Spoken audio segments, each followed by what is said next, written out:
बड़ी इच्छा थी।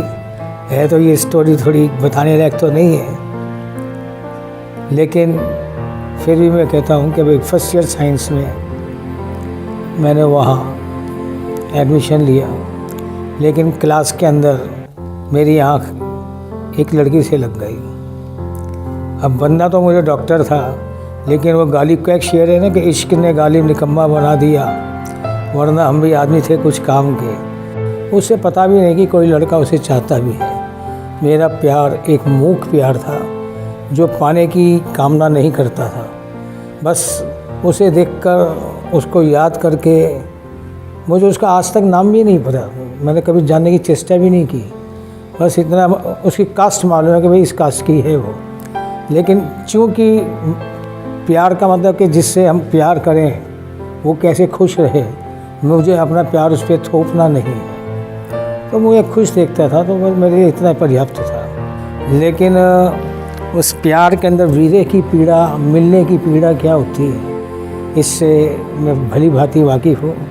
और ये मेरे जीवन का अनुभव है कि उसकी एक झलक देखने के लिए उसने आना कॉलेज में ही है, वहाँ चर्च गेट स्टेशन है। मैं जाकर खड़ा हो जाता था जहाँ हज़ारों आदमी आने जा रहे हैं। मैं एकदम बिल्कुल इस तरह से देखता था कि कहीं से दिख जाए वो। आना 10 मिनट के बाद उसने कॉलेज में ही है, लेकिन इतनी आतुरता, इतनी व्याकुलता तो उसे देखने की होती थी कि वो 10 मिनट भी मेरे लिए कितने भारी होते थे, ये मैं समझ सकता हूँ। क्लास में दिख जाती थी, मन को सुकून मिलता था। 2-3 बार ऐसा भी हुआ कि जैसे वहाँ केमिस्ट्री के वो होते हैं प्रैक्टिकल्स, वो सामने से गुजर गई, इस ट्यूब से इसमें केमिकल डालना था, वो एसिड मेरे हाथ पे गिर गया। वो सामने से क्या गुजरी, घटना घट गई। अब मैं जब पढ़ने बैठता था तो किताब खोलूं तो उसकी शक्ल किताब से हटे तो मैं कुछ पढूं। परिणाम साइंस मुझे छोड़नी पड़ी और मन के अरमान मन में ही रह गए। लेकिन मुझे आज अनुभव होता है कई सालों से पिछले कि यदि वो लौकिक प्यार मुझे मिल जाता तो बहुत मुमकिन है कि मैं पारलौकिक प्यार के पीछे ना दौड़ता। ईश्वर ने लौकिक प्यार करवाकर मुझे वो अनुभव करवा दिया कि मिलन की पीड़ा क्या होती है। जब मेरी पीड़ा, मेरी व्याकुलता और आतुरता पे मेरी नज़र जाती है तो ध्यान आता कि मेरा के दिल की व्याकुलता कितनी होगी, गोपियों की और राधा के मन की पीड़ा क्या होगी। जब एक अल्प जीव की इतनी सी पीड़ा और व्याकुलता हो सकती है तो उनकी तो अनंत थी। तो उस प्यार का एहसास मैं कर सकता हूँ। फिर दूसरी घटना और मैं बताना तो नहीं चाहता, लेकिन चूँकि ये था प्यार, रहा चंद महीनों ही, लेकिन कायदे में प्यार जाना नहीं चाहिए था, लेकिन मैंने कॉलेज छोड़ दिया। फिर out of site is out of mind निकल गई। दूसरे साल मैंने फर्स्ट ईयर आर्ट्स ज्वाइन की दूसरे कॉलेज में। अब वहाँ 2 कॉलेज आगे पीछे थे, एक सीशोर चौपाटी के सामने था और एक पीछे था। वहाँ भी मेरी एक लड़की से फिर आँख लड़ गई। मुझे पता चला ये लड़की सीशोर वाले कॉलेज में है, लेकिन पहले वाला प्यार था जो कि सिर्फ खुश देखना चाहता था उसे, और दूसरे वाला पाने की कामना थी।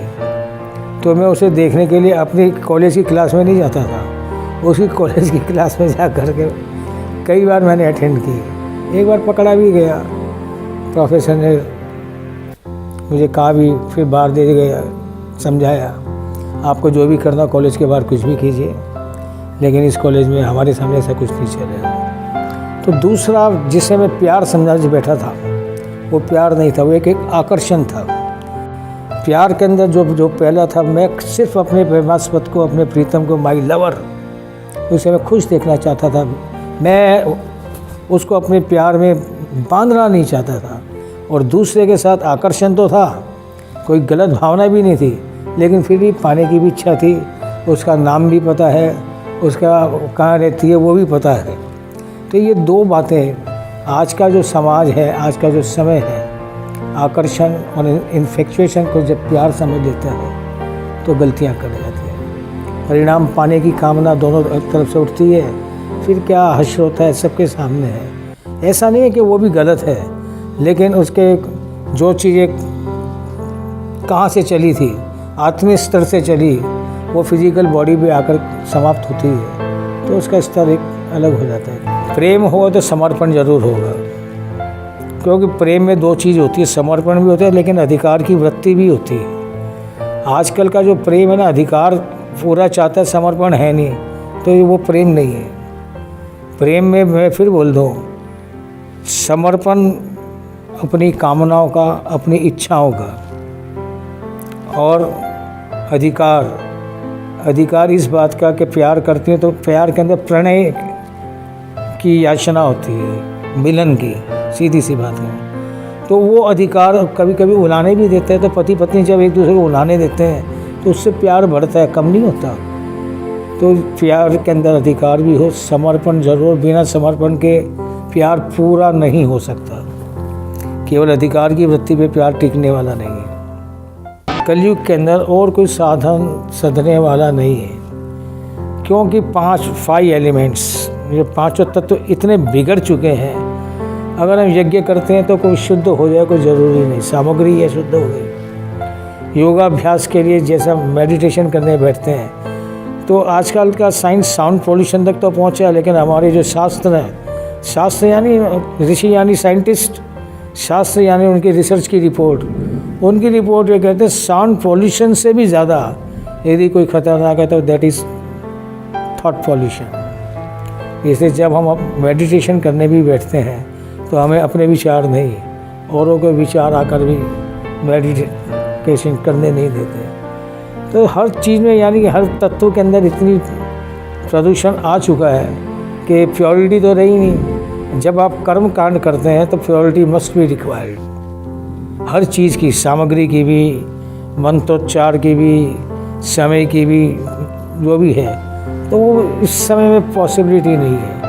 इसलिए नाम का साफ बोल दूँ, एक साइंटिफिकली ईश्वर का नाम यानी साउंड थेरेपी, ये एक अपने आप में लंबा विषय है। वो साउंड थेरेपी हमारे को बहुत जल्दी पहुंचा सकती है, क्योंकि साउंड वेव्स स्ट्रेट नहीं चलती, तरंगाई मतलब चारों तरफ घूमती। जब वो नाम अंदर से निकलना शुरू होता है तो साउंड वेव्स हर बॉडी के पार्ट को हिला करके उसके अंदर जो कचरा भरा हुआ है वो फेंकने की शक्ति उस साउंड वेव्स में है। शर्त यह है कि वो नाम कैसे लिया जाए।